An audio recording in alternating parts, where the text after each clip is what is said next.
Swayam Prabha. Digital India. Educated India.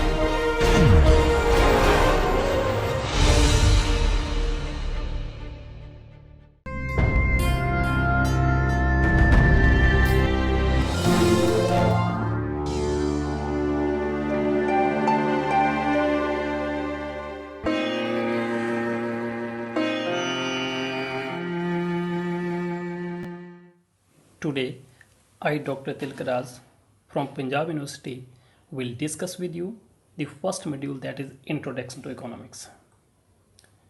And I am sure that after completion of this module, you will able to learn that what is economics, the need and relevance of this subject, the nature and scope of the economics, economic activities, and types of economic system. Now, first of all, that why we study economics. The study of economics helps us to understand the economic problem of a country. The study of economics will help us to understand the central problem of economy. These are what to produce. This problem is related to choice, that whether we have to produce the industrial goods or the basic goods. Second, how to produce. This is related with the techniques, production of techniques. And you know we have two important techniques. One, labor intensive technique and capital intensive technique. Labor intensive means more use of labor, less use of capital. And capital intensive technique we mean more use of capital and less use of labor. Third, how to produce, for whom to produce, means whether we have to produce the commodity for lower class poor people or for the upper class of the society. How society allocate the resources, proper allocation of resources should be there. How economy works, and to formulate the policies and strategies. All these can be studied with the help of this subject economics. Now let us discuss about the definition part of economics. Economics is the study of how society uses its limited resources. As we know that our wants are unlimited, whereas resources are limited. So how can we satisfy our unlimited wants with limited resources? Economics is analysis of how people use their resources available to him. Simple words, economics is that branch of knowledge which concerned with production, consumption, and transfer of wealth. Economics is simply the management of household, and you know it's also known as the Arth Shastra. Earth plus Shastra. Earth means wealth. Shastra means subject. The subject matter which deals with wealth related activities is economics. Although there are various definitions are given by various economists, and the important are, for example, Adam Smith has defined wealth related activities. Samuelson, growth related. Marshall has given the welfare related definitions, and the most important, Robbins has given the scarcity related definitions of this subject. So economics is the body of knowledge which relates with wealth.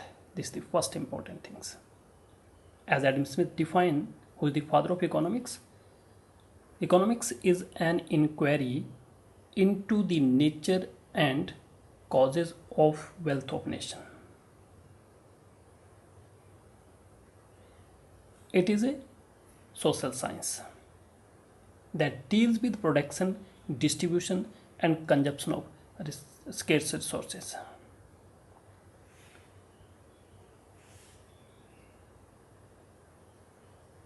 Economics is the study of how society manages its scarce resources. Basically, it is a social science that deals with production, distribution, consumption of scarce resources in the economy. These are also known as economic activities. So, economics is nothing but it is the study of economic activities. The nature and scope of this subject. Nature we mean whether economics is an art or a science. Many economics says no, this is an art, and there is argument. Some says no, this is a science. Scope here we mean subject matter. The economics can be viewed as a science or as an art. It can also be classified into positive and normative economics. In the word of Samuelson, economics is oldest of art and newest of sciences.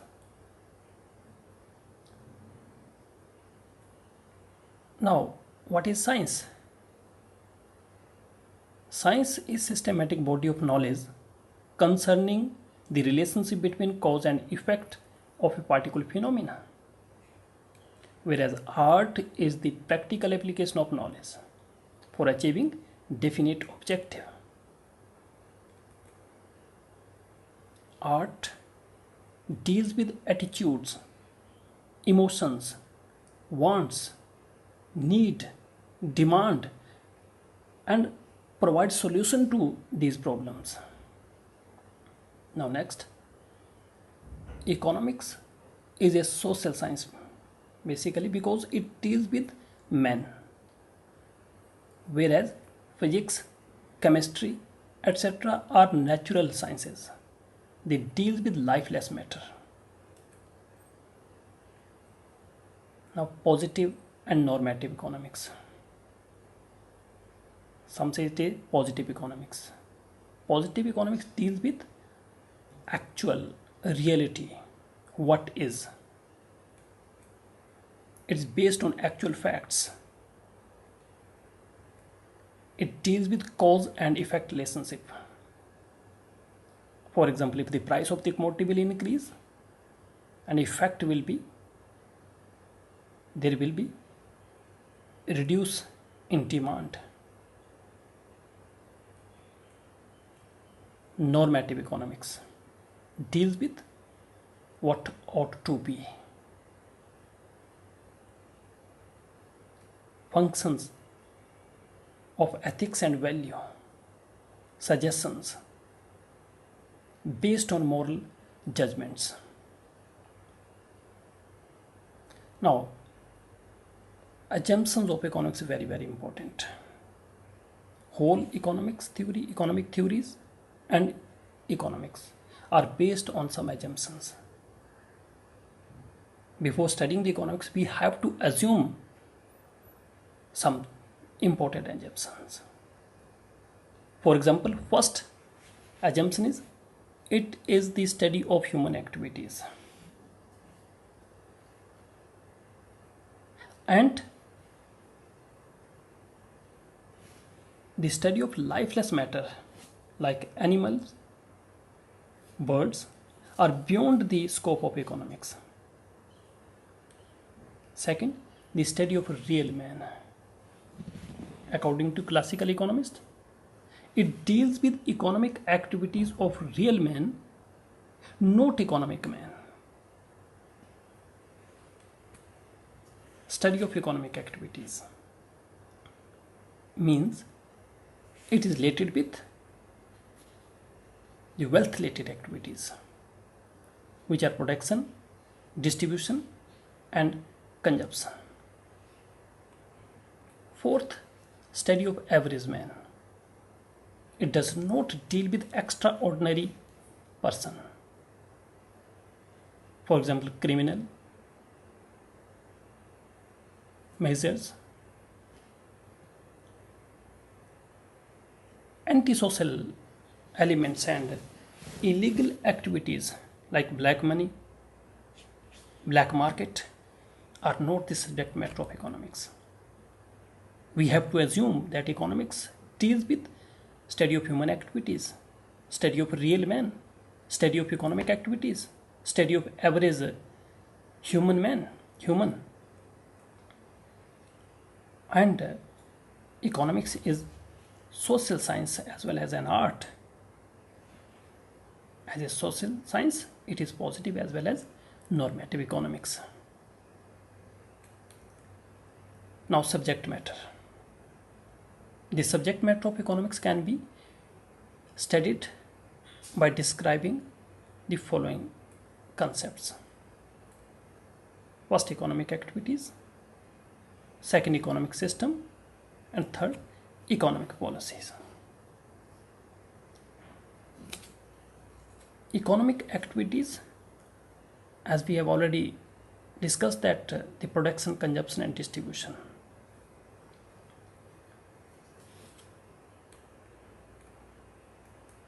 Economic activities can be studied with the help of following points.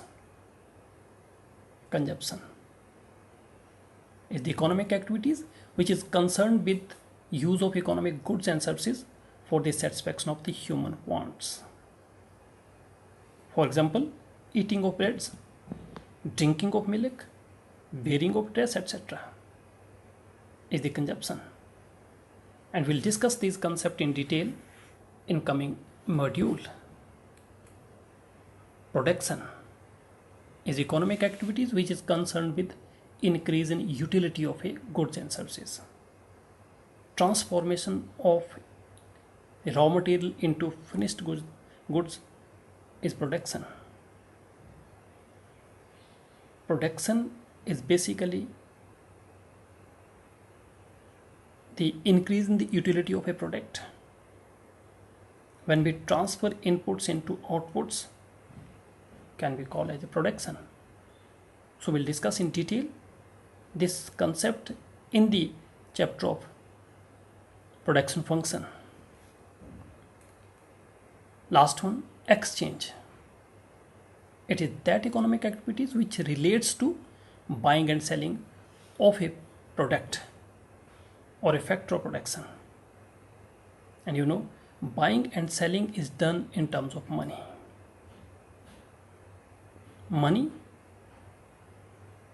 as per classical economist, is a medium of exchange. Money which has a capacity of storage. They are also known as the price determination activities. So let us discuss the objective of economic activities. There are two important objectives of economic activities: proper allocation of resources and efficient allocation of resources. Proper allocation of resources is the subject matter of microeconomics, and efficient allocation of resources is the subject matter of macroeconomics. Micro, M-I-C-R-O, micros, it is taken from the Greek word which is called as micros, M-I-K-R-O-S, micros, which means small. The subject matter which deals with the small part of an economy is a microeconomics, the study of individual firm, human individual consumer, whereas macroeconomics is study about the aggregate. Macros, M-A-K-R-O-S, Greek words, which means large. The subject matter which deals with the large part of an economy is a macroeconomics. Economic system.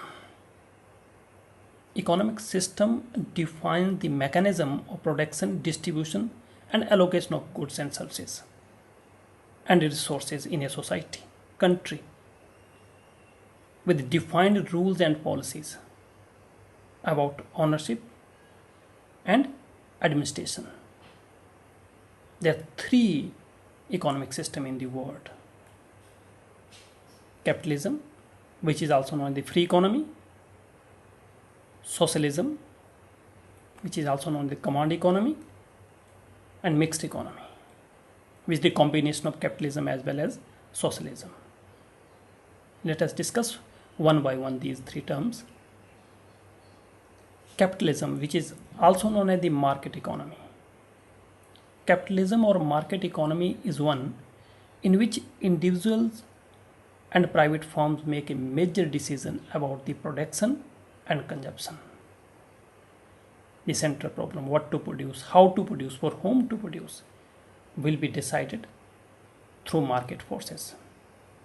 Market mechanism play a very important role here. Market mechanism means the demand and the forces of demand and supply determine the price of everything in the market. Price play a major role in the market economy. Government has very less role in this type of economy.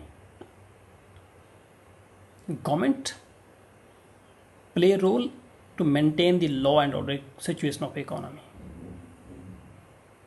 An example of market economy is United States, where investment, production decisions are based on the demand and supply forces of the market.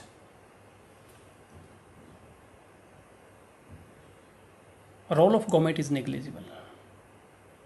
A capitalist economy is one in which market makes all important decisions about the production distribution, such as what to produce, how to produce it, for whom to produce, etc. Second, economic system, socialism, command economy. Under this economic system, economic activities such as production, consumption, and exchange are under the government control. Meaning why? What to produce, how to produce, for whom to produce, everything decided by the government itself. There is very less role of the private sector. Government makes all important decisions about the production and distribution. Cuba is an example of socialistic nation. Its economy is state-run economy. Every decision taken by its government itself. No private interference in economic activities of a country. Third is mixed economy. Under this economic system, some economic activities are under the control of government and other controlled by the private sector. Public sector and private sector both run simultaneously. A mixed economy is a combination of free market economy and command economy. Here government control the price fluctuation. Government can announce the price policy to achieve certain objective, as high level of employment, low level of inflation. We have in India is a mixed economy where public sector as well as private sector works together. Now economic policies. To solve the problem of in the economy such as poverty, unemployment, trade cycle, and any fluctuation, the study of economic examine various following policies. For example, fiscal policy. Fiscal policy is the policy of the government. Revenue, expenditure, and debt related policy is basically the fiscal policy. Monetary policy. Money related policy. The policy of the RBI in India. The policy by which government control the monetary authority of the government, and we have the monetary authority of the government in India is the RBI. Control the economy, stabilize the economy, regulate the economy with the help of availability of money supply of money, and cost of money. These three important indicators of monetary policy: supply of money, availability of money, and cost of money. To control these things basically is the monetary policy. And price policy, third is the price policy. Economic planning, etc., are the economic policies. Now, we have studied, that in this module, that what is economics. So economics is a branch of knowledge which deals with wealth related activities, the human activities which are related with wealth. And we know that human wants are unlimited and resources are limited. So there is a problem of choice between the various goods and services. Economics tries to provide the solution to the problem of scarcity and choice. We have also discussed in detail the subject matter, nature, and assumption of economics in this chapter. We have also studied various kind of economies, such as market economy, which is also known as the capitalism, where market play a very important role. Everything decided by the market forces. These are demand and supply. Command economy, which is also called as the socialism, where government play a very important role to solve the central problem, such as what to produce, how to produce, or whom to produce. And lastly, the mixed economy like we have in India, where private sector and government sector works together. Some sector controlled by the public sector, and some sector of the economy controlled by the government itself. Thank you very much.